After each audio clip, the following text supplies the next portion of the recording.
Now, sports with Garrett Brown. Well, high school basketball playoffs are rolling along as the field continues to get cut down more and more until we crown this year's state champion in about a week and a half's time.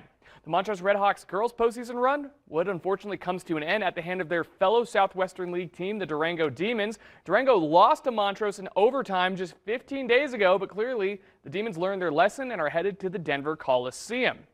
The Montrose boys team played, funny enough, the Durango Demons boys in their last matchup to punch their tickets to the Coliseum, and now they know who will be waiting for them there. It's going to be a battle of the birds, with the Redhawks now set to face off with the Falcons on Friday after Falcon won their game with Mountain View 63-56.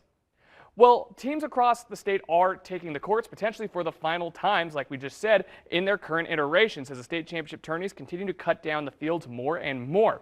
For one of the Grand Valley's own, he's already added more onto his lasting legacy on the hardwood that he's already forged. Athlete of the Week, sponsored by the Law Office of Chadwick McGrady.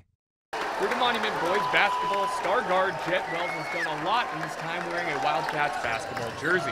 But just about every time he takes the court, the junior seems to find some new accomplishment and makes checking that box off look easy. Wells is once again one of the major forces in the Wildcats lineup this season, and fresh off clearing a major milestone, 1,000 career points.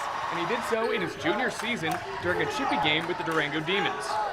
I honestly was just playing. I wasn't even thinking about the 1K. I was like, this is just another basketball game. I'm not going to try and do anything different. And it happened on a three on that wing over there. I'm not really sure how it happened, but I got open. I think they went under a screen or something, and I shot it. And then it was history from there. It's kind of, if it happens, great. Like it doesn't happen as a junior that much, and I was blessed to get in my junior year. But overall, it was just another year, and I was just going to go do my thing and win games with Fruta and just play together as a team. The cherry on top, Wells got to break into 4 digits in front of his hometown crowd in the final regular season game for the Wildcats this season. It's obviously so much better to get it in front of your hometown. I mean, you got so many people there to support you, so many people cheering you on. Your community wants what's best for you, and I thought that I could just have that 1K in the home court. It was just even a better feeling than to hit 1K. Wells is now the second 1,000-point scoring Wildcat on this year's team, joining his teammate Daniel Thomason, who crossed that threshold earlier this year.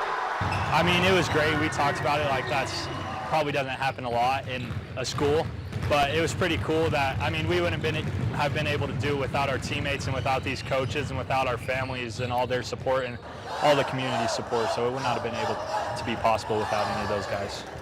So check that box off. Then what did Wells do the very next time he took the court? In Fruta Monument's opening playoff game, almost single-handedly outscored the Liberty Lancers, dropping 36 points in what wound up being a blowout Fruta Monument victory.